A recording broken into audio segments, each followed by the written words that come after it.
begitu ya, atau haram. Nah, kemudian pangan berkualitas sendiri didefinisikan sebagai kondisi pangan yang memenuhi karakteristik yang ditentukan sesuai dengan angka kecukupan gizi yang diharapkan. Boleh lanjut yuk? Nah, kemudian ada riset yang menyatakan bahwa pangan yang beragam akan menjadi tujuan utama begitu ya. Sebentar. Pangan yang bergizi akan menjadikan tubuh kita sehat. Hal ini seperti yang dilaporkan pada penelitian di tahun 2018 bahwa pangan beragam dapat memenuhi gizi baik makro dan mikronutrisi. Jadi ada juga yang menyatakan bahwa pangan yang sehat itu adalah pangan yang beragam. Lalu boleh next lagi. Dalam konteks Indonesia sendiri, ternyata kita punya banyak kekayaan pangan begitu. Dan salah satunya kalau ngomong soal karbohidrat saja sebagai salah satu komponen pangan yang dibutuhkan oleh manusia, Indonesia sendiri menurut LIPI punya sekitar 70-an jenis tanaman penghasil pangan, sumber karbohidrat yang sudah tercatat, dan masih banyak lagi yang mungkin sumber-sumber karbohidrat ini yang belum terdokumentasikan dengan baik dan bisa jadi ada di sekitar tempat tinggal kita.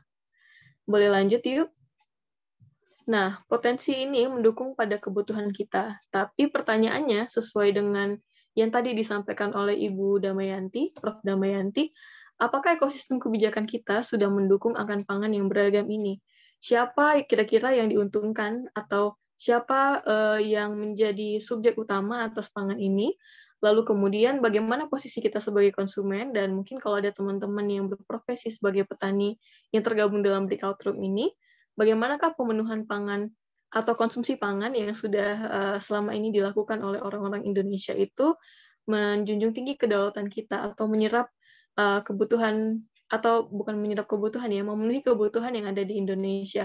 Bagaimana kebijakan yang diambil oleh pemerintah, kebijakan yang diambil bahkan oleh level personal, itu membantu kita untuk memanfaatkan potensi yang ada di dalam negeri dalam rangka mencukupi kebutuhan kita dalam artian mendapatkan pangan yang sehat dan berkualitas.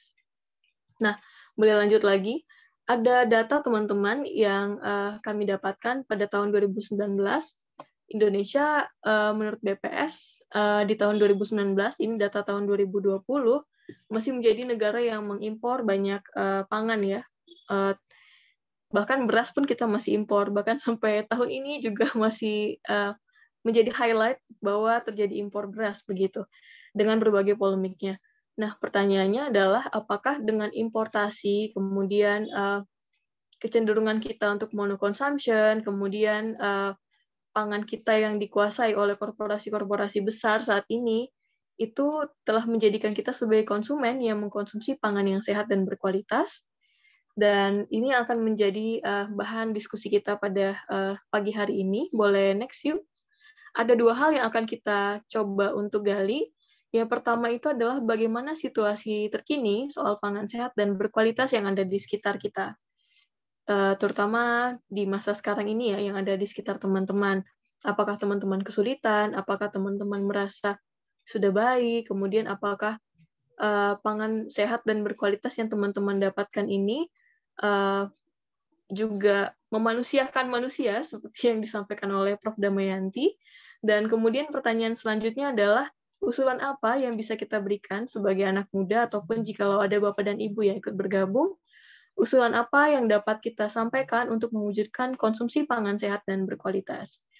Cuman dua pertanyaan ini, kita masih punya sekitar 45 menit. Saya, Hayu, Kak Camut, dan Mbak Elizabeth akan mencoba untuk memfasilitasi diskusi kita. Saya akan mempersilahkan Bapak, Ibu, rekan-rekan muda yang bergabung untuk dapat berpendapat. Kita mulai dari pertanyaan pertama.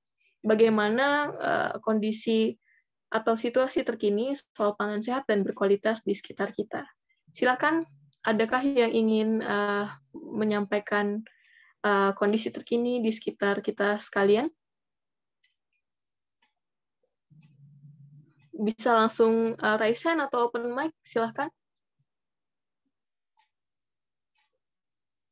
Ayo, boleh minta tolong di-share juga Jamboardnya?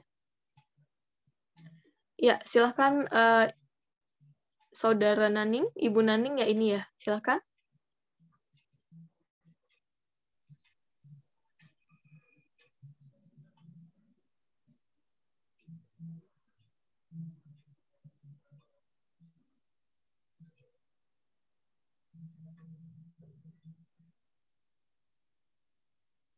Saya belum mendengar suaranya.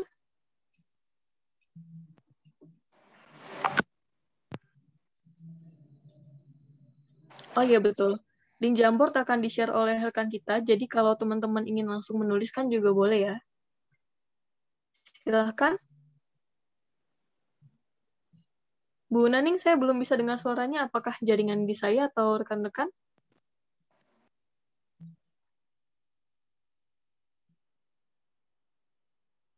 Bu Naning? Halo, halo. Ya, sudah terdengar. Silahkan. Terima kasih. Menarik sekali diskusi hari ini terkait dengan potensi pangan yang ada di lingkungan kita. Isu kesehatan ini menjadi sangat strategis. Bagaimana kemudian mengajak membangun kesadaran kembali sebagai refleksi dengan bersama teman-teman komunitas petani, dengan teman-teman petani di lingkungan sekitar kita, bahwa mau tidak mau adalah sebuah kewajiban input produksi dari pangan yang kita tanam itu harus dengan menggunakan sistem perlakuan organik. Apalagi situasi di tengah pandemi, kebijakan anggaran untuk subsidi input itu di masing-masing dinas di level pemerintahan itu dikurangi. Maka ini adalah sangat strategis sekali bagaimana ini kesadaran kepada teman-teman petani untuk mau tidak mau kita harus memberikan asupan input produksi dengan perlakuan organik. Baik. Itu. Boleh lebih spesifik, Bu, apakah di sekitar Ibu sendiri, Ibu bisa mengakses pangan organik kalau dalam konteks pangan sehat? Iya, kebetulan kami teman-teman API di Jawa Timur, khususnya di Blitar dan Tuban, ini sudah mulai 2013 kita melakukan praktek-praktek pertanian alami di Jawa Timur, di Jombang, Tuban, Blitar. Ini kita sudah bersama-sama teman-teman kelompok melakukan praktek-praktek pertanian organik dengan memanfaatkan potensi yang ada di sekitar kita, potensi yang ada di kandang-kandang belakang rumah kita.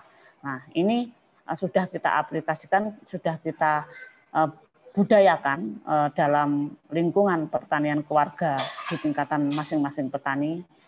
Saya sendiri dan teman-teman di lingkungan kita dan dampingan API, bahkan kita sudah menghasilkan produk-produk pertanian sehat seperti beras sehat pro petani yang kita kasih moto dakwahnya sehat langsung dari petani. Baik. Juga dengan sayuran. Ya. Baik, artinya mulai timbul nih gerakan-gerakan untuk mengupayakan pangan sehat melalui cara bercocok tanam organik di Jawa Timur. Ya. Terima kasih Ibu Naning. Ya, sama-sama. Ya. Boleh kita lanjutkan? Adakah yang ingin berpendapat lagi? Silahkan. Atau langsung menuliskan di Jamboard. Kalau rasanya ada yang kesulitan masuk ke Jamboard, boleh juga di-type di chat room, nanti kami akan bantu pindahkan ke Jamboard. Silahkan. Ada yang mungkin yang mau bercerita, terutama di konteks pandemi ya, adakah yang kesulitan mendapatkan pangan sehat? Rekan-rekan di kosan mungkin? Ya, silahkan.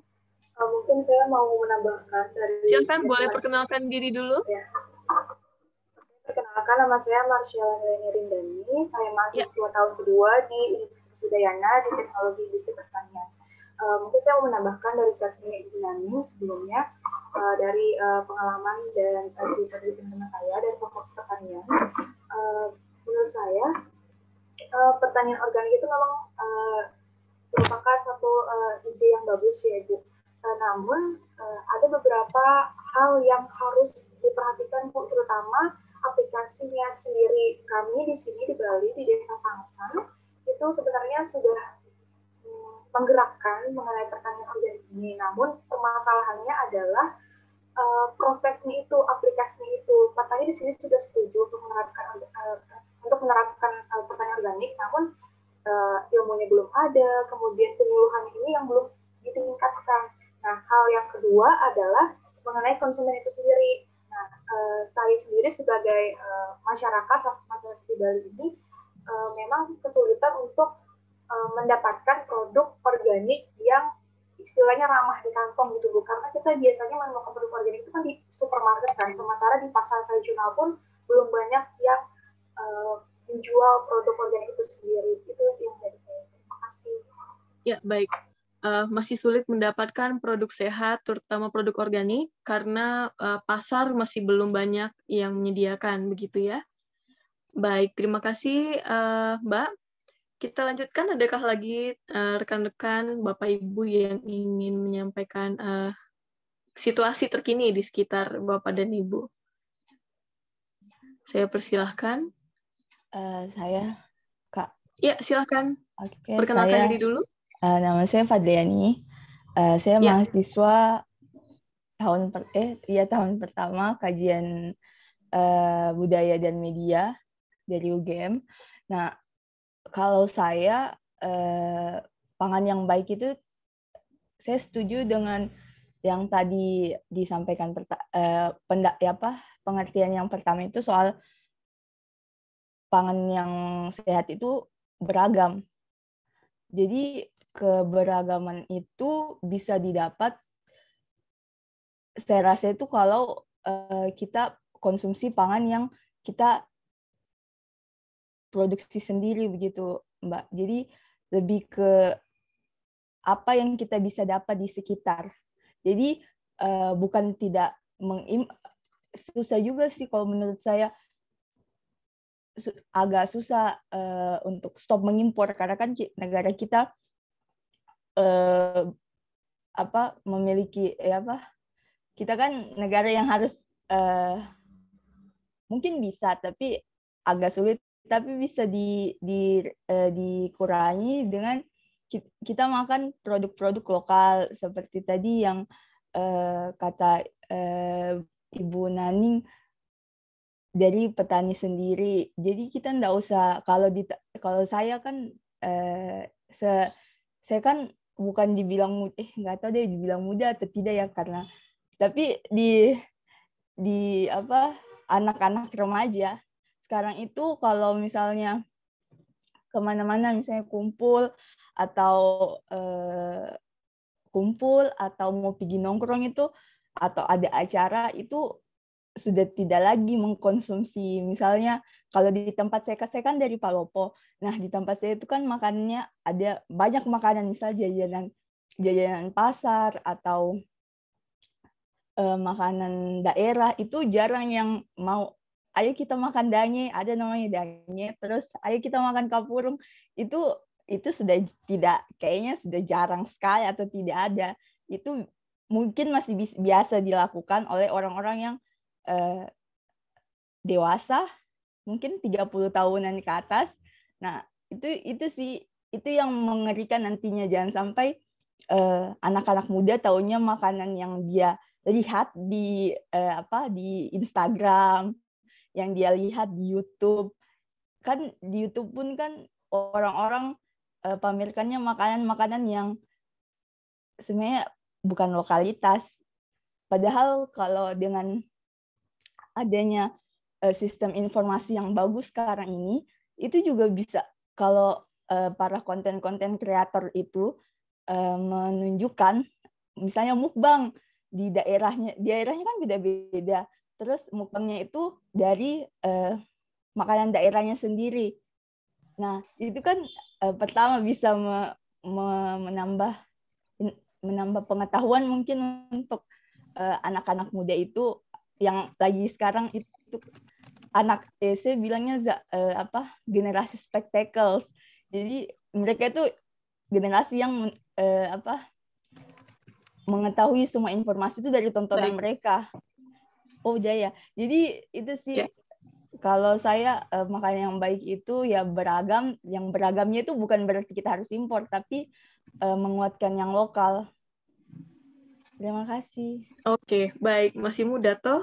Jadi ya, ini ya keresahan bersama anak-anak muda. Sekarang kita kalau nongkrong-nongkrong cenderung lupa asal-usul kita, makanan tradisional kita, begitu ya, di sekitarnya Fadliani.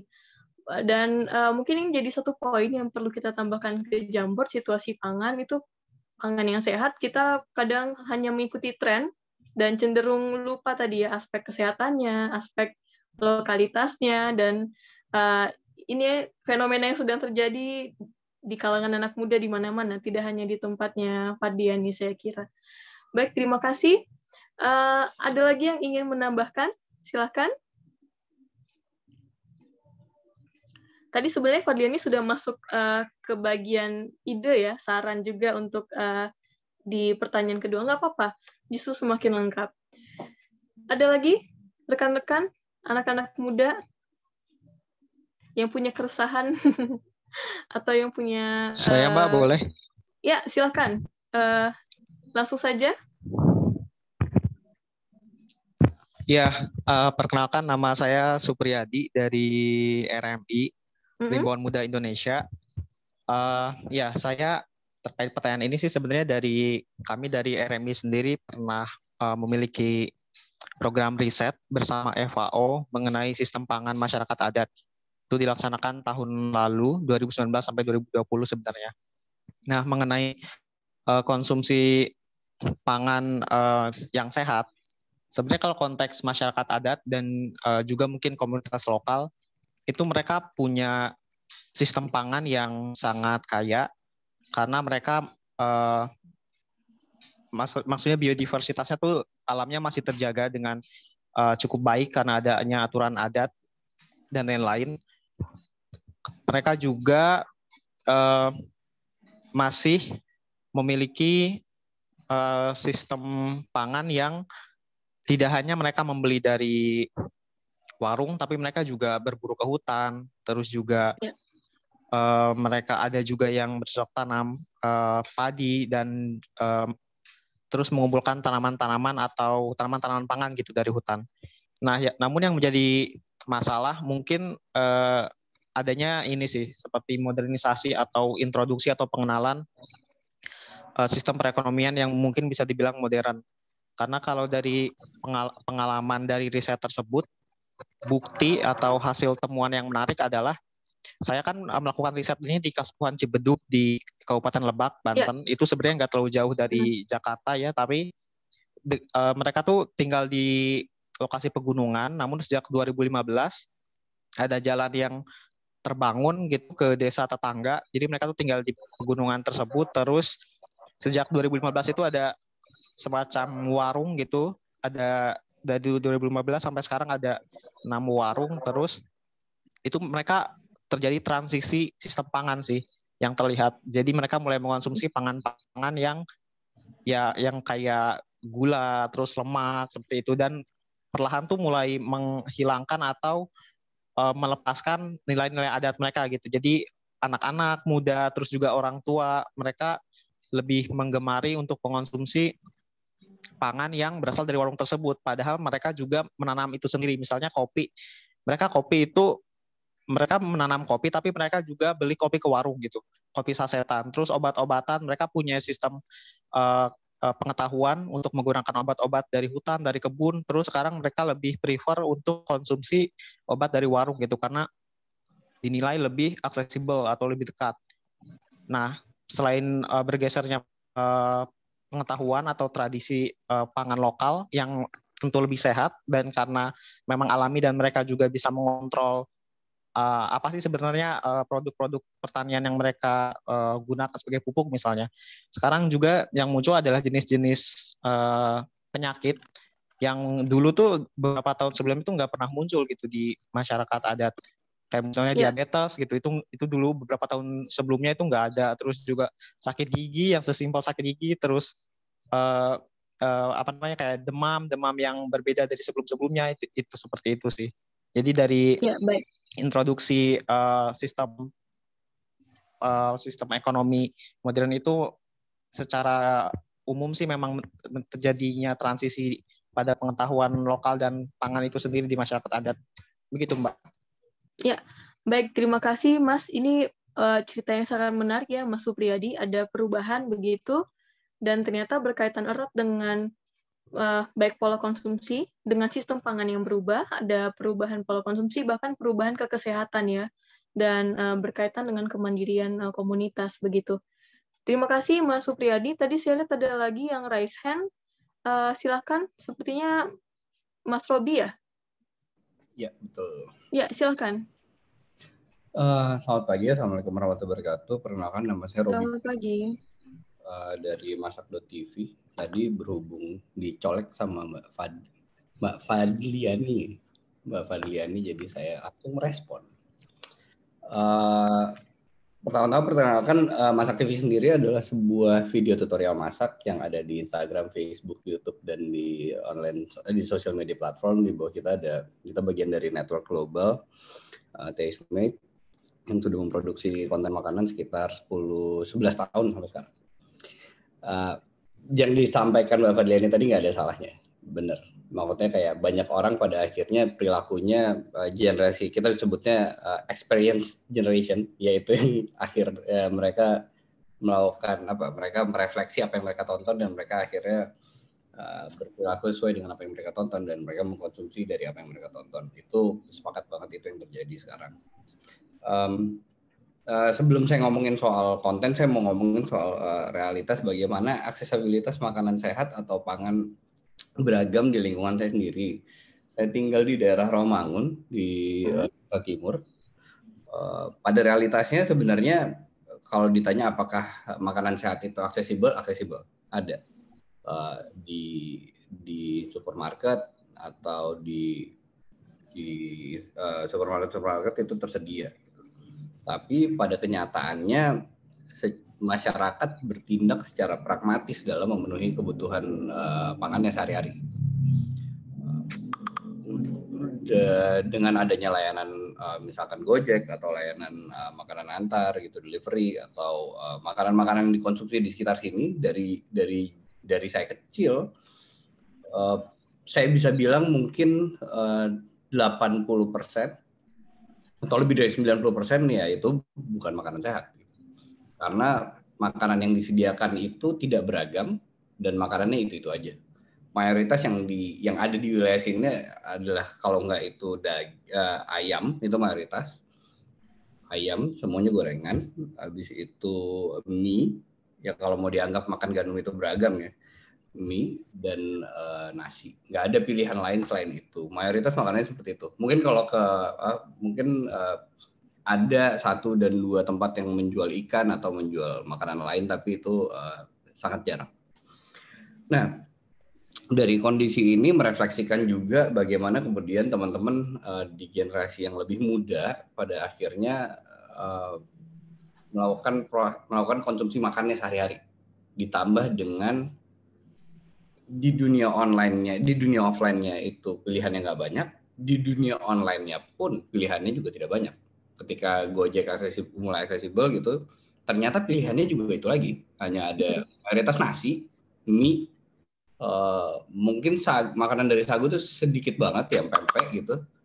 Dan ujung-ujungnya ketika yang disediakan itu lagi orang bahkan yang nggak punya pilihan. Jadi ujung-ujungnya ini masalah pilihan sebenarnya. Ditambah dengan konten atau media yang menampilkan gitu di Instagram, Facebook, TikTok dan lain-lain ini, di YouTube juga yang ditampilkan itu lagi. Akhirnya ini membuat satu ekosistem yang membuat masyarakat akhirnya nggak berpikir tentang makanan sehat, tapi mereka berpikir apa yang bisa mereka dapat dengan mudah dan murah.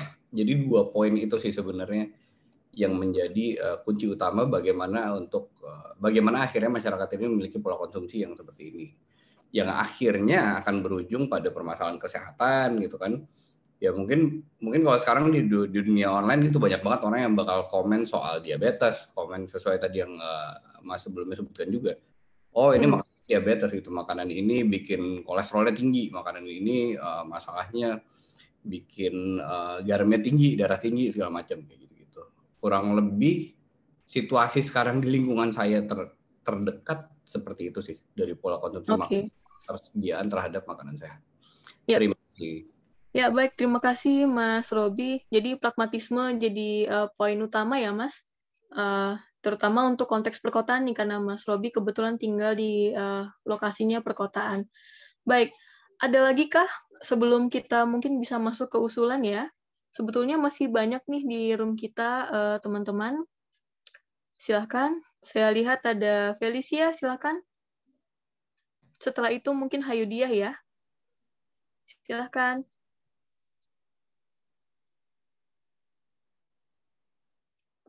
Mbak Felicia? Ya, silakan. Udah muncul belum videonya? Ya, sudah. Oh, udah. Oh ya. Silakan, Mbak. Oke. Perkenalkan, nama saya Felicia dari Universitas Katolik Sudio Pranoto. Saya lulusan teknologi pangan. Jadi tadi saya mau menanggapi sih yang untuk pangan organik itu. Kalau ini kan ngomongin akses ke sehari-hari kita kan. Kalau karena saya domisilinya ada di Tangerang, sebenarnya pangan organik itu aksesibel banget sih di sini karena wilayah Jabodetabek juga. Cuma permasalahannya yang saya lihat itu adalah kurang variatif karena mungkin tanaman yang bukan baru bisa, tapi mungkin yang banyak ditanam secara organik adalah itu aja. Jadi ketika saya ingin membeli pangan organik, jatuhnya sayurnya A, B, C kayak gitu. Jadi ujung-ujungnya nanti akan ke pangan konvensional, sayur konvensional, ke yang dijual di pasar-pasar juga. Sebenarnya itu nggak masalah sih, tapi mungkin ini juga dari saya, karena saya basisnya teknologi pangan, jadi itu mungkin privilege bagi saya untuk tahu pengaruh dari penyimpanan dan pencucian sayuran dan buah yang baik gitu. Tapi itu belum tentu diketahui oleh masyarakat umum.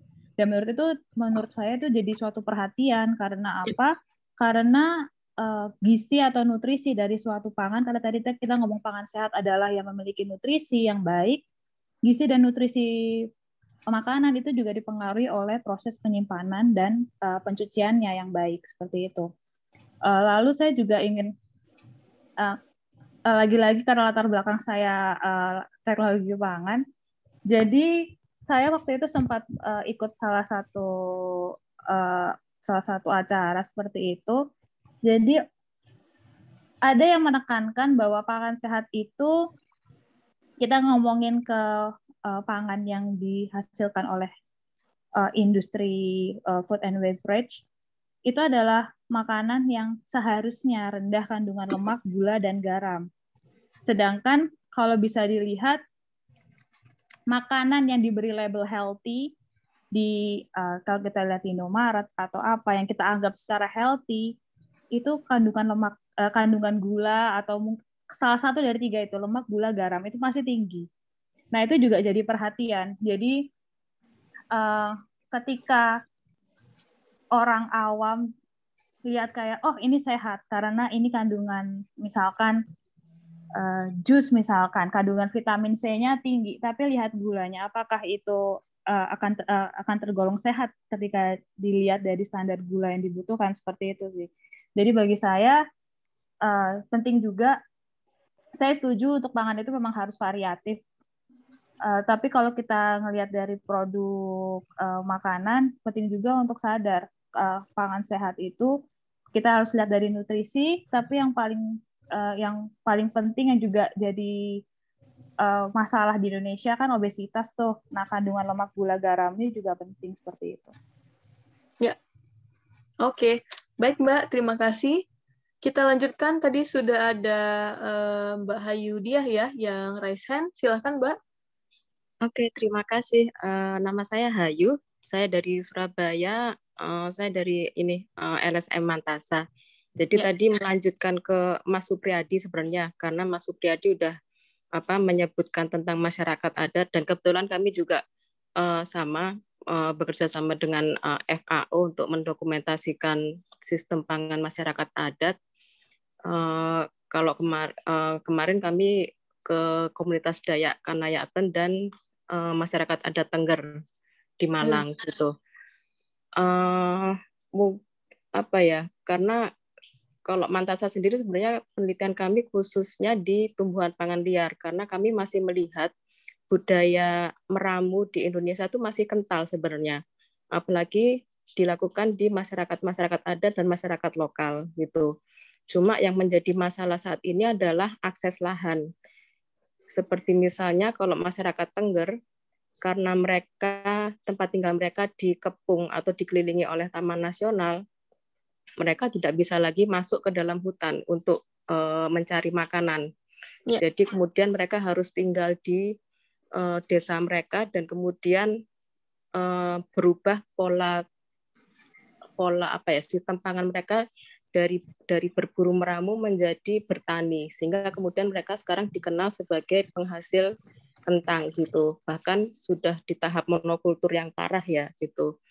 Begitu juga dengan di masyarakat Dayak Kanayaten, kemudian ketika kami ke Papua juga begitu gitu. Jadi ada masalah tentang akses lahan, sehingga masyarakat yang dulunya menggantungkan pasokan makan mereka dari alam, mereka tidak lagi bisa melakukan itu sekarang karena status hutan. Padahal kalau kemudian menurut hasil penelitian kami, contohnya saja bukan di Dayak ya, tapi di komunitas lokal di Jombang itu mereka tinggal bersebelahan dengan hutan lindung. Ketika saya datang dan kemudian minta mereka untuk mendata makanan yang mereka anggap sebagai makanan orang miskin. Jadi mereka selalu bilang makanan lokal itu makanan untuk orang miskin. Ketika saya minta mendata, itu ternyata puluhan jenis sayur-sayuran hijau, puluhan jenis jamur-jamuran liar, kemudian belasan jenis buah-buahan liar yang ada di dalam hutan. Dan itu semua kan keberagaman pangan yang luar biasa, keberagaman gizi yang luar biasa. Tapi itu kemudian mereka anggap sebagai makanan orang miskin. Dan itu tidak saja terjadi di Jawa, tapi di seluruh daerah yang kami kunjungi, mereka selalu menyebut makanan lokal mereka adalah makanan orang miskin. Gitu. Jadi yang pertama akses, kemudian pola pikir. Nah sebenarnya kalau nyambung ke poin pertanyaan kedua, apa yang bisa dilakukan?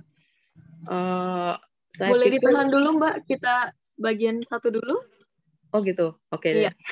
Oke, boleh kalau misalnya tadi yang berkaitan dengan kesehatan, apakah meskipun kesulitan akses lahan, tapi komunitas tetap bisa mengakses pangan yang sehat dan berkualitas kah? Enggak, karena kemudian ketika mereka kesulitan mengakses lahan, pola makan mereka kemudian berubah drastis. Jadi mereka mulai menggantungkan pada pasar. Baik. Nah, di pasar ketersediaan makanan itu sangat sedikit, sama sekali tidak beragam. Itu sehingga kemudian mulai muncul masalah kesehatan dan seterusnya. Baik. Terima kasih Mbak Hayudia, pengalamannya sangat menarik dan saya kira ini tidak hanya mewakili segelintir lokasi di Indonesia ya, tapi kondisi-kondisi seperti ini mungkin dialami juga oleh rekan-rekan kita di tempat lain. Baik, adakah lagi yang masih ingin menyampaikan situasi terkait pangan sehat di sekitar komunitasnya? Saya lihat masih ada beberapa yang belum berpendapat. Masih ada waktu buat kita, silakan sebelum masuk ke pertanyaan kedua. Ya, Satrio Aji Andito, silakan Mas, kalau mau open mic.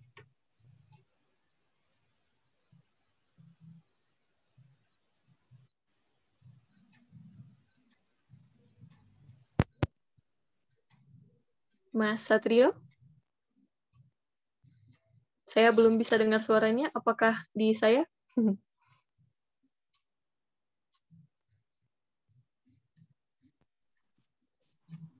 Rekan-rekan, sudah terdengarkah? Halo Mbak, terdengar tidak suara saya? Oh iya, baik. Silakan. Oh iya, jadi kalau menurut saya kan boleh nyatanya dulu? Oh ya, perkenalkan, nama saya Satrio Aji. Saya mahasiswa semester 4 di Universitas Udayana, jurusan Teknologi Industri Pertanian. Baik. Nyatanya kan saat ini yang saya ketahui kaum muda dan kebanyakan itu mengetahui pangan sehat dan berkelanjutan itu dari negara luar atau barat, seperti contohnya tuh kayak pangan-pangan yang sehat tuh kayak oats, shirataki, quinoa. Padahal kalau kita berkaca kembali, pangan sehat dan berkualitas di Indonesia itu sangat banyak kan. Mungkin tadi sudah disebutkan salah satunya yang pangan karbo kan. Kita punya 70 kan, kurang lebih 70. Kan itu merupakan salah satu ke hati. Jadi kalau menurut saya tuh pangan sehat dan berkelanjutan itu di mana konsumen juga mulai peduli terhadap ke hati yang ada di Indonesia, dan jangan lupa juga dengan jati dirinya. Jadi kan kalau kalau kita konsumen sudah berpikir sampai situ, jadi pangan sehat dan berkelanjutan itu bukan berpikir tentang sayurannya juga. Jadi sudah mulai merambah ke petaninya juga. Dari situ juga ntar petani mulai berinovasi kembali kan untuk terus memperkembangkan tanaman organik. Jadi itu, Mbak. Ya, kalau situasi di sekitar Mas Satrio sendiri bagaimana saat ini? Apakah masih jauh dari yang diharapkan? Atau sudah mulai ada inisiatif? Kalau setahu saya di sini petani-petani muda di Bali juga sudah mulai tergerak kayak tentang tanaman organik dan kayak sayur-sayur organik. Akan tetapi karena di Bali itu sudah masuk lingkup internasional, dan mungkin kayak yang tadi saya sebut kayak oats, shirataki, dan quinoa tuh kayak masih yang teratas tentang pangan-pangan sehat yang ada di Bali gitu. Ya. Padahal kan masih banyak ya pangan-pangan lain. Ya. Baik, terima kasih Mas. Artinya ada ini ya, mindset yang perlu diubah bahwa pangan sehat dan berkualitas itu tidak hanya yang berasal dari produk-produk luar saja, bahkan Indonesia punya kekayaan yang banyak untuk itu. Terima kasih Mas. Adakah lagi? Kita masih ada waktu. Silahkan kalau masih ada satu lagi. Ya, Pak Jarod, silahkan. Boleh mohon izin terlebih dahulu ke peserta, apakah observer boleh menyampaikan sesuatu? Oh ya, silahkan Pak. Oh baik, makasih banyak. Mohon izin kami videonya off ya, kan ada. Ya. Kami hanya mengusulkan saja apakah memungkinkan kita lakukan pengelompokan gitu Pak, untuk isu dan juga nanti rekomendasinya itu dikaitkan dengan target kelompoknya. Misalnya ada target kelompok untuk anak sekolah, anak SMP, anak SMA, target kelompok untuk mahasiswa gitu. Maksudnya di kelompok generasi muda sendiri kan mungkin ada beberapa kelompok yang bisa kita pilah-pilah gitu. Jadi nanti tiap kelompok itu ada mungkin mempunyai isu yang berbeda dan menarik, dan nanti juga usulan intervensinya itu mungkin juga berbeda dan menarik juga gitu mungkin. Makasih banyak. Baik, terima kasih Bapak. Teman-teman, Bapak dan Ibu, ini saya kira usulan yang baik ya. Jadi nanti, terutama nanti pada bagian usulan, begitu kita dapat langsung menspesifikkan begitu targeting kita ke kelompok mana begitu. Terima kasih Pak Jarod atas usulannya. Saya kira itu semakin mempertajam ya. Adakah lagi?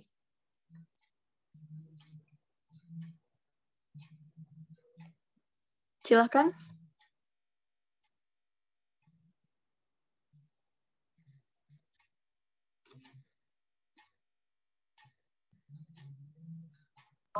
Mbak, aku mau usul. Kalau misalnya tadi menggolongkan seperti itu, mungkin warna sticky notes-nya gitu udah bisa kali ya? Jadi aku udah langsung bikin kelompoknya gitu ya. Oke. Baik, kami mohon izin ya rekan-rekan untuk langsung membantu kita supaya lebih rapi. Nanti akan dibantu oleh Mbak Elizabeth untuk mengelompokkan berdasarkan warna sticky notes. Setidaknya biar mulai terlihat begitu. Ya. Oke. Adakah lagi yang ingin menyampaikan situasi pangan sehat dan berkualitas di sekitarnya? ada Alia Asra, kemudian ada sebentar Kak Marcella, kemudian siapa lagi nih yang belum? Ada Kak Ira, kemudian ada Kak Eka. Apakah ingin berpendapat atau kita lanjut dulu ke pertanyaan selanjutnya?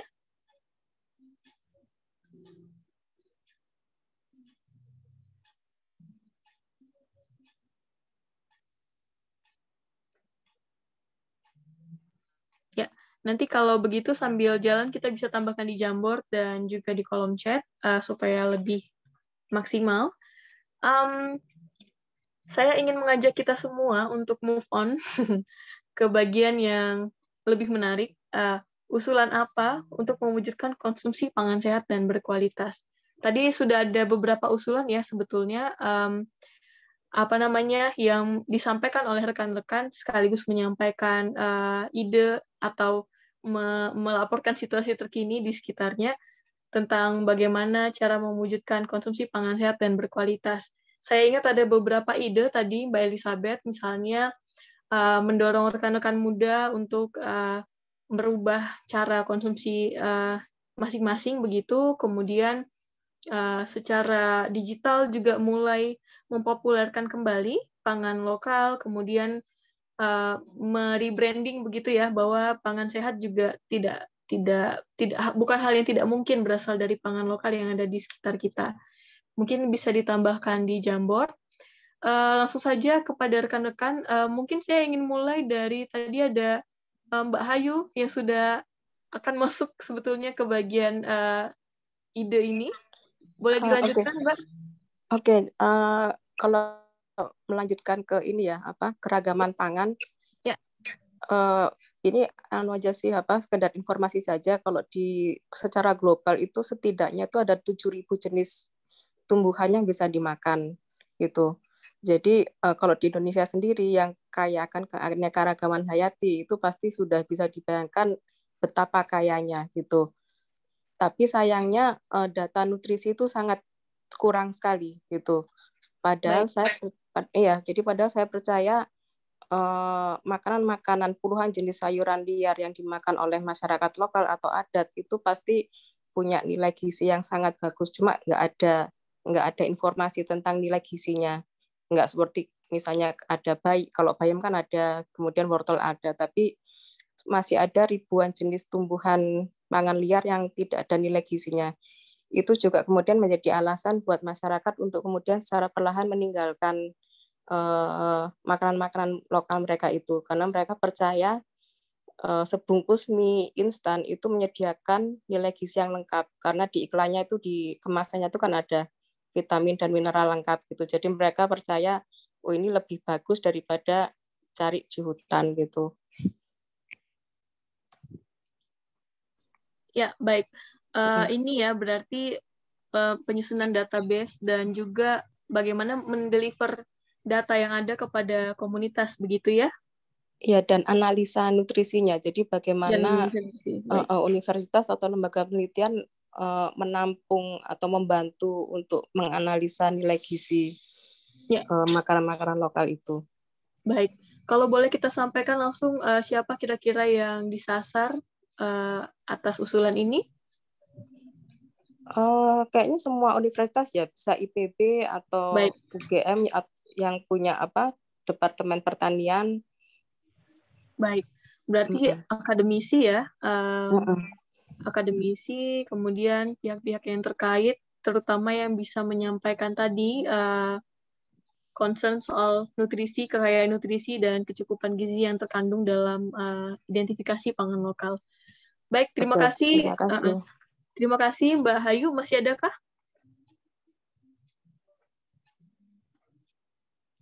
Cukup Mbak Hayu? Cukup, dari saya cukup. Terima kasih. Oke. Baik, terima kasih. Adakah lagi teman-teman yang ingin menyampaikan usulan? Tadi sangat menarik dan itu saya kira betul juga, karena kadang kita kan nggak begitu percaya ya kalau belum ada pihak yang melegitimasi bahwa betul pangan lokal ini punya khasiat apa begitu. Silakan rekan-rekan. Adakah lagi? Saya boleh, Mbak? Ya, silakan. Iya, kembali menyambung juga sih sama pernyataan Mbak Hayu. Maksudnya kan memang itu kondisi-kondisi tadi disampaikan juga kondisi di akar rumput gitu ya. Dan itu juga mungkin ada di berbagai daerah di Indonesia gitu, nggak hanya di satu atau dua lokasi aja. Nah, kalau soal gagasan perubahan dan kebijakan, mungkin perlu adanya ini ya, apa namanya, pengarus utamaan atau dukungan terkait inisiatif bagaimana pendidikan di akar rumput, baik itu di sekolah-sekolah dasar hingga mungkin ke SMP SMA itu lebih kontekstual. Maksudnya bagaimana pelajaran yang diajarkan di daerah itu, terutama mungkin spesifik ke masyarakat dan komunitas lokal, itu bisa juga di dalamnya tuh ada kurikulum yang mempelajari pertanian secara praktis, itu bagaimana, dan juga mungkin kearifan lokal atau adat-adatnya itu bisa masuk. Soalnya dengan pendidikan yang tidak kontekstual itu sebenarnya sih itu juga menurut saya sih menjadi kontribusi kenapa pemuda-pemuda atau anak muda sekarang tuh tidak lagi terlalu berminat untuk menjadi petani. Di samping tadi mungkin sudah disampaikan ada pengenalan sistem perekonomian atau pangan yang lebih modern, terus juga ada persepsi sendiri dari orang tua kalau kamu harus nanti kalau udah besar jangan jadi petani karena petani itu tidak terlalu menghasilkan atau pekerjaannya berat gitu. Tapi dengan adanya pendidikan dari dasar bagi anak muda itu secara diharapkan sih bisa meminimalisir itu ya, maksudnya arus urbanisasi secara garis umum juga gitu, dan kembali menarik atau menghubungkan pemuda itu dengan isu tanah atau pertanian. Terus pendidikan itu sebenarnya kan nggak hanya pendidikan formal di sekolah, tapi untuk masyarakat juga yang udah dewasanya itu juga mungkin perlu ada pendidikan lapang, bagaimana mungkin kebijakan itu bisa mendukung inisiatif-inisiatif entah mungkin dari NGO atau inisiatif masyarakat itu sendiri mengenai pendidikan lapangan yang kontekstual. Jadi misalnya melihat atau mendiskusikan isu-isu yang sebenarnya ada di nasional, seperti misalnya kemarin Omnibus Law itu kan ada beberapa hal atau poin yang menyasar ke petani kan, bagaimana keran-keran impor, terus juga bibit-bibit pestisida dan pupuk, pupuk pestisida, terus juga bibit-bibit yang lebih hybrid gitu, itu bisa diintroduksi ke petani, itu juga bisa disampaikan bagaimana dampaknya ke petani itu sih. Itu. Jadi memang perlu adanya pendidikan yang lebih kontekstual, bagaimana inisiatif itu bisa didukung, tidak hanya bagi anak mudanya, tapi juga ke orang-orang dewasanya di akar rumput seperti itu. Terima kasih. Ya, baik. Terima kasih. Ini sangat menarik juga dimasukkan dalam kurikulum pendidikan. Saya kira sudah sangat spesifik ya ditujukannya, terutama pada instansi pendidikan dan juga baik secara formal maupun informal. Sudah dicatatkan, terima kasih. Selanjutnya, adakah lagi yang ingin menyampaikan gagasan? Silakan. Hai. Ya, silakan. Oke. Sorry. Perkenalkan, nama saya Alia. Saya kemarin sempat berpartisipasi di Food United Nation. Dan ini topiknya menarik banget sih, soalnya kayak buat konsumsi pangan sehat itu solusinya tuh sebenarnya benar tadi katanya Mas siapa tadi apa namanya education, kayak emang education tuh penting banget buat masyarakat, tapi agak susah mungkin ya kayak masuk ke apa namanya ke kurikulum sekolah gitu karena masih belum terlalu apa namanya masih orang-orang tuh masih kayak udah aware tapi kayak masih belum sespesifik itu, kayak sebenarnya mungkin kayak bisa lewat pendekatan dari pemerintah gitu yang kayak contohnya tuh dulu kan sempat ada pendekatan pemerintah itu yang 4 sehat 5 sempurna, walaupun tuh controversial, kayak itu banyak kita kayaknya kita semua pasti tahu ya, istilah itu gitu. Dan mungkin itu harus dilakukan lagi. Mungkin sekarang ada, tapi maksud aku kayak belum senyampe 4 sehat 5 sempurna itu gitu. Kayak belum sampai ke saya at the very least, kayak harus ada pendekatan yang lebih spesifik dan kayak lebih mencakupi anak muda gitu, mungkin biar appeal-nya lebih ada buat kita, kayak buka dialog isu-isu pangan. Jadi ya. Ya, baik, artinya harus ada supporting juga dari sisi kebijakan begitu ya, Alia, untuk mensupport tadi upaya untuk mendorong pendidikan supaya lebih sensitif terhadap isu pangan yang sehat dan berkualitas. Baik, terima kasih Alia. Adakah lagi di antara kita yang ingin menyampaikan gagasan? Silakan. Kalaupun ingin menyampaikan via kolom chat, sangat diharapkan. Nanti akan kami bantu. Silakan, Marcella. Menindaklanjuti dari saran sebelumnya tentang pendidikan kontekstual, saya ingin menambahkan mungkin lebih ke arah teknis ya, terutama mungkin kita kalau lebih spesifik ke ibu-ibu, terutama ibu muda yang punya anak kecil. Menurut saya, pendidikan kontekstual ini bisa banget diterapkan dengan cara adanya sosialisasi dari posyandu itu sendiri. Jadi ibu-ibu itu sudah mulai menerapkan konsumsi pangan sehat sejak anaknya itu masih kecil, bahkan sejak bayi. Nah, contohnya umumnya sekarang itu kan ibu-ibu lebih prefer untuk memberikan konsumsi bubur instan dan yang ada di minimarket. Nah, melalui pendidikan yang di posyandu, mungkin ibu-ibu akan lebih disarankan untuk membuat buburnya sendiri dengan komposisi yang sesuai dengan gizi, kemudian fresh, dibandingkan dengan bubur instan yang sekiranya pasti ada pengawetnya minimal ataupun bahan tambahan lain yang bisa menurunkan kualitas dan nutrisi dari produk itu sendiri. Itu dari saya. Terima kasih. Ya, baik, terima kasih Kak Marcella. Adakah lagi? Saya boleh menambahkan ya? Silakan. Jadi kalau saya, menurut saya sekarang kan kembali lagi saya sasaran yang ingin di-influence itu anak-anak muda. Jadi mungkin kisaran SMP ke SMA, karena mungkin mahasiswa sudah lebih dewasa dan lebih aware, bisa memilih-milih. Tapi kalau masa-masa remaja itu, nah di situ dia orang-orang yang, jadi yang bisa dilakukan mungkin pemerintah. Kemarin kan contohnya yang dilakukan Pak Presiden, memanggil semua influencer. Tapi, nah itu influencer, YouTuber. Nah itu sebenarnya kalau disisipkan dengan pangan lokal ini, itu sangat-sangat baik. Karena, iya, jadi karena sekarang kalau saya sendiri juga sebenarnya influencer itu benar-benar menginfluence, karena kita buka Instagram itu semua dia secara tidak sadar itu mempengaruhi apa yang saya lakukan. Ya sedikit banyaknya itu, oh iya, dia makan ini, posting deh biar kayak ini. Pasti anak-anak muda melakukan hal itu. Iya.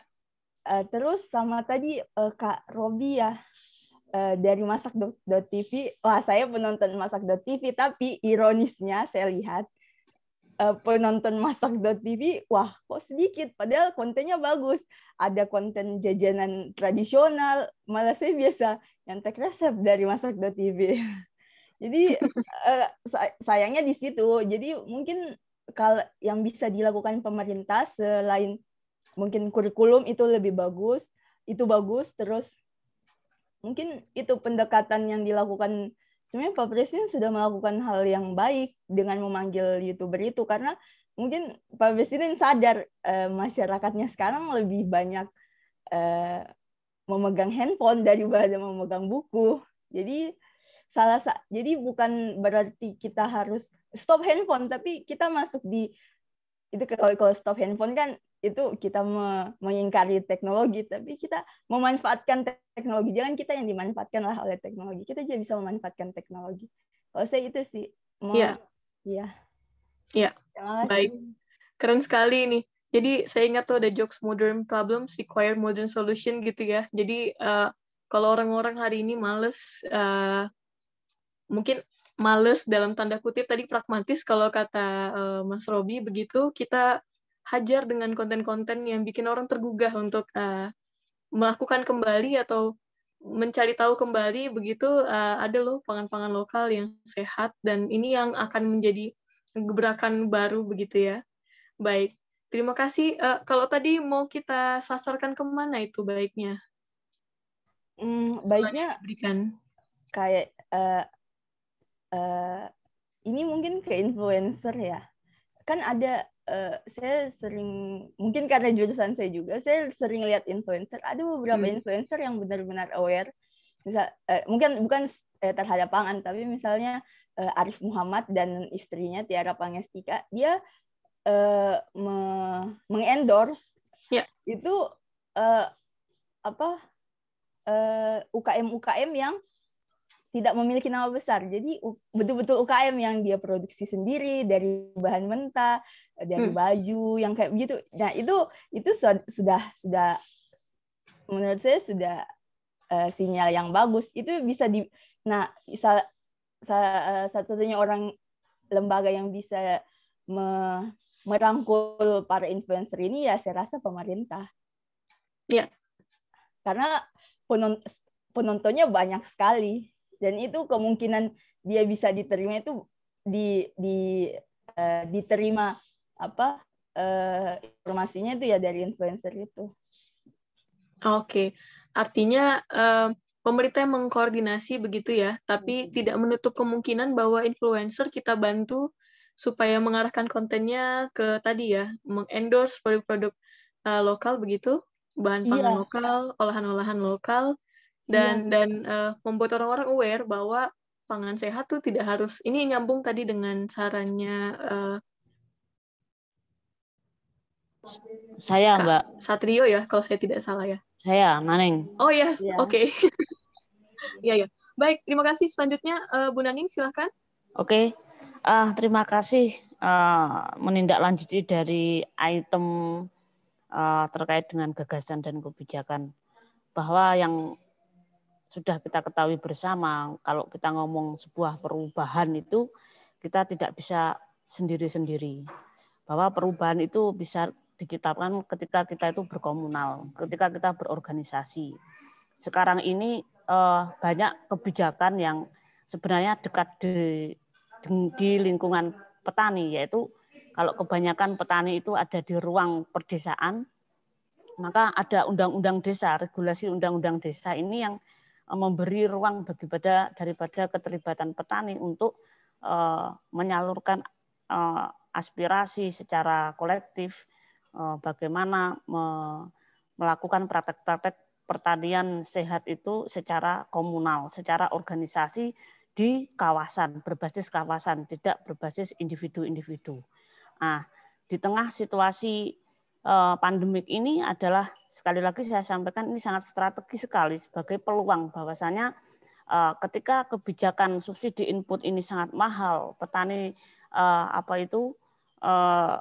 akses pupuk sangat sulit, ini kita bisa memulai sendiri dengan gerakan bersama-sama, dengan komunal, sehingga salah satu indikator pangan lokal kita itu adalah sehat, maka dari mulai budidaya itu, praktek-praktek pertanian yang kita inputkan di lahan produksi ini bisa sangat strategis sekali untuk pengurangan kimia, pestisida kimia, baik dan sampai pada nutrisinya.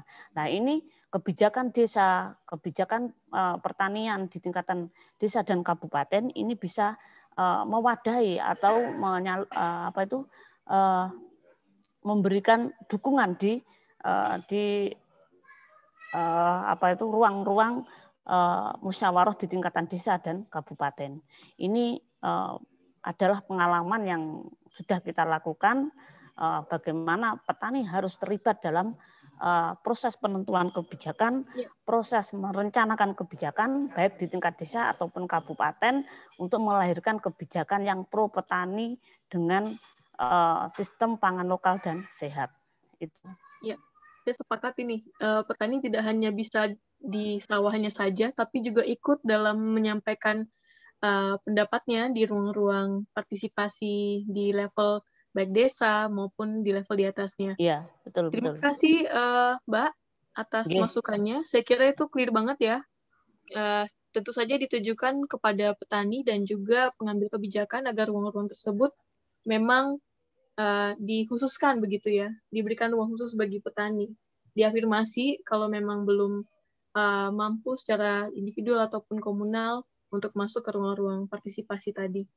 Baik, selanjutnya adakah lagi? Boleh. Ya, silakan. Dari suaranya saya seperti kenal. Ya, saya Arif. Mas. Ya, saya Arif dari Kompas. Jadi seperti menyambung dari persoalannya ya. Tadi saya menulis juga persoalannya sebenarnya terkait juga dengan literasi dan kebijakan ya. Literasi dalam artian menjadi sangat penting. Literasi ini bukan hanya edukasi ya, karena makan ini kan soal selera ya. Kalau misalnya sejak dini selera dibentuk oleh mie instan gitu, untuk mengubahnya ketika dewasa pasti akan susah gitu. Jadi seperti yang dilakukan di negara lain ya, misalnya seperti di Jepang itu kan mengenalkan makan sehat dan ragam makan mereka itu ya sejak dini. Anak-anak di sekolah kan mereka kebetulan ada makan bersama ya, dengan itu anak-anak mengenal gitu makan yang sehat itu seperti apa gitu.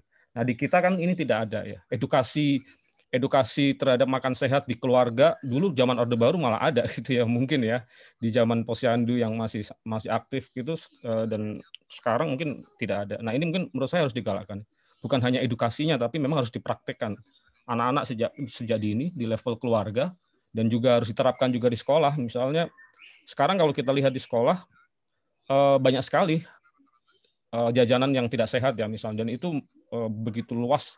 Dan itu membentuk selera anak-anak ya, dari sejak kecil dia akan terbentuk oleh selera yang seperti itu ya. Dan itu susah sekali akan diubah.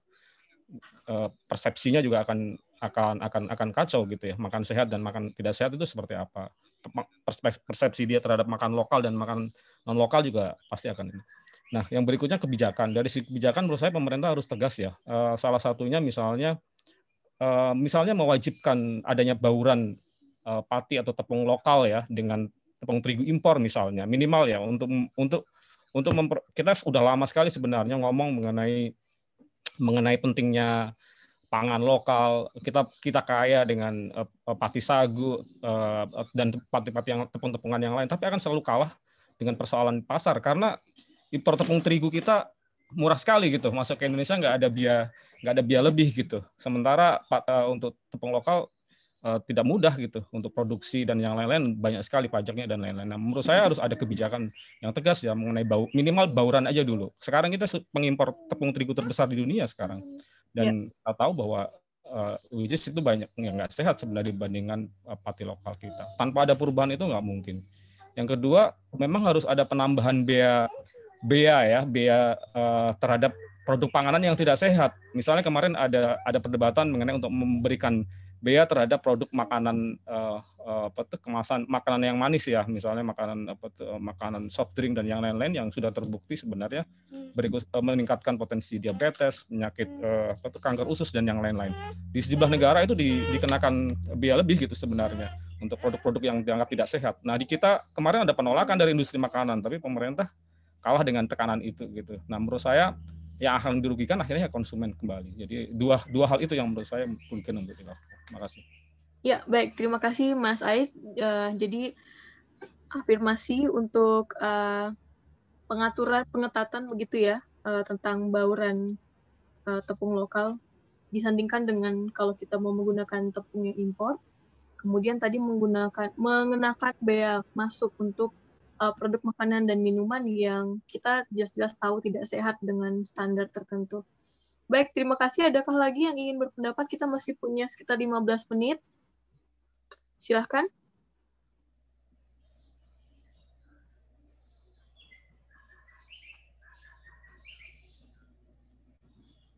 Adakah?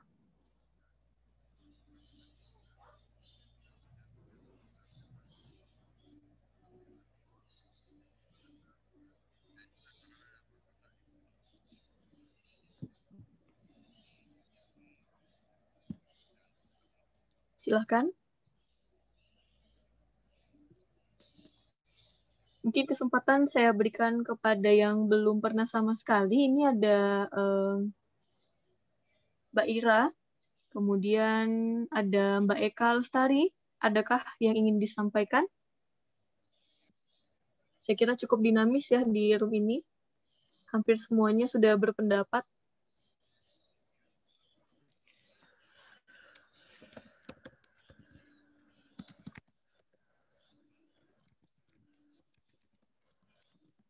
Silahkan mungkin atau rekan-rekan yang ingin menambahkan usulan.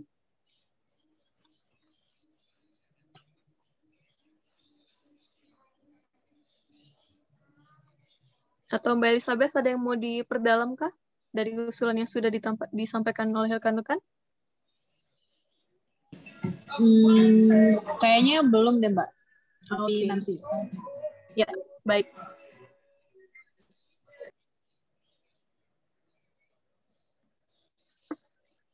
Silakan, kita masih punya waktu. Ada beberapa juga yang disampaikan melalui kolom chat, Mbak Elizabeth. Mungkin bisa di-up ke Jamboard. Oke. Ya.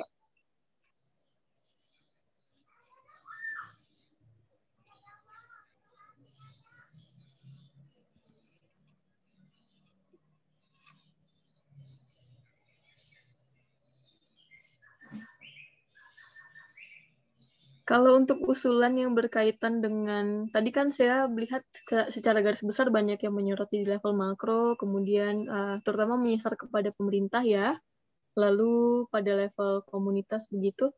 Pada level individual, adakah yang mungkin punya saran apa yang bisa kita lakukan untuk mengupayakan konsumsi pangan sehat dan berkualitas? Meskipun secara tidak langsung tadi sudah ada beberapa yang menyasar ya. Adakah mungkin yang ingin menambahkan?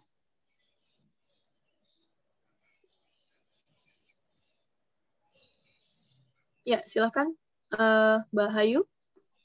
Iya, mau nambahin aja sih yang untuk yang situasi sekarang saya lupa.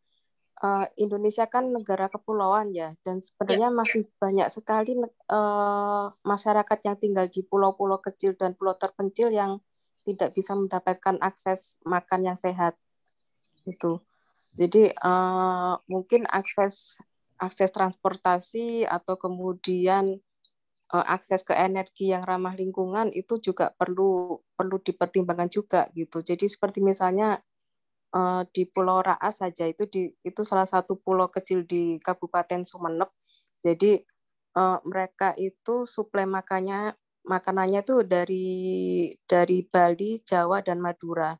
Tetapi keragamannya sangat sedikit. Padahal ketika kemarin kami melakukan pemetaan potensi lokal, mereka sebenarnya sangat kaya keanekaragaman hayatinya. Cuma lagi-lagi pola pikirnya sudah berubah ya, bahwa keanekaragaman hayati lokal mereka tuh tidak berguna. Jadi akhirnya semua suplai makanan mereka dipasok dari luar Pulau Raas itu. Sehingga kemudian saya lihat banyak sekali orang yang kemudian terkena diabetes, kemudian sakit gigi itu banyak banget yang sudah ompong meskipun usianya masih muda. Jadi perlu dipikirkan juga dengan masyarakat yang di kepulauan-kepulauan kecil ini. Baik, terima kasih Mbak. Selanjutnya ada Pak Jarod, silakan Pak. Baik, terima kasih. Tidak menyampaikan usul atau apapun, hanya justru menginginkan dan ingin bertanya kepada teman-teman ya, seluruh peserta, apakah ada peran yang bisa kita mainkan di generasi muda ini terkait dengan isu pengurangan susut dan limbah pangan. Terima kasih. Ya, mungkin ini jadi salah satu concern juga ya.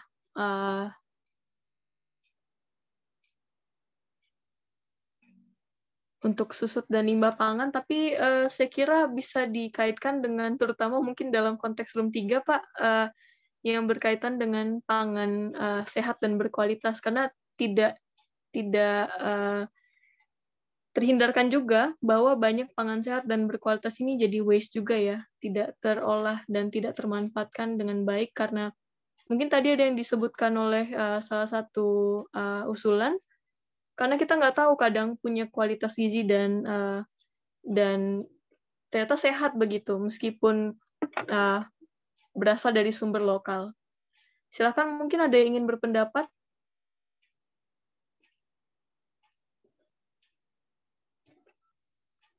Ya, Felicia, silakan.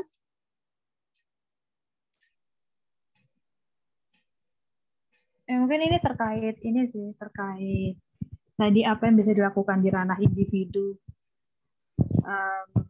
Tunggu sebentar. Oh ya, gitu.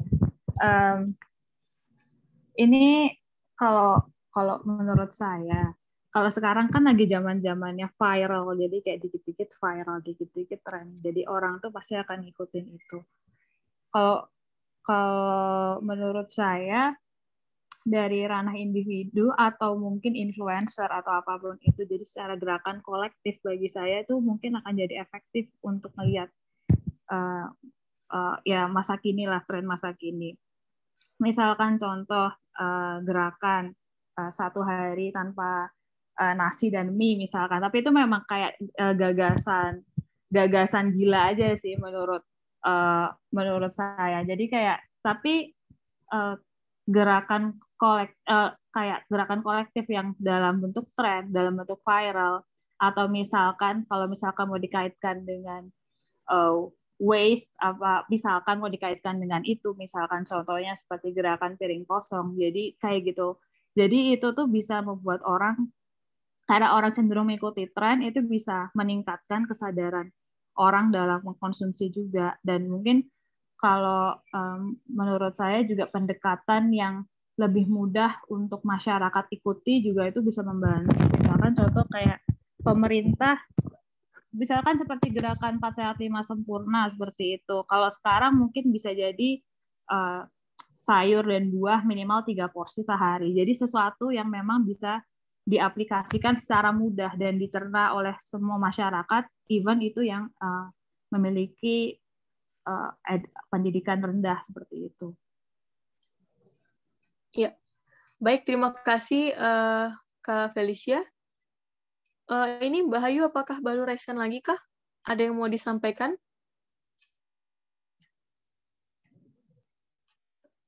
Oh, sudah.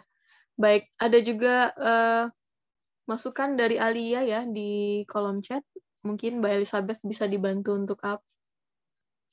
Baik, kita masih ada kesempatan sekitar 3 menit lagi. Apakah ada yang ingin ditambahkan?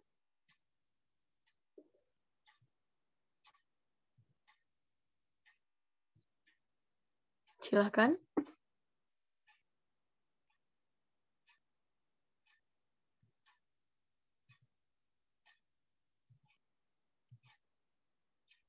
Masih adakah?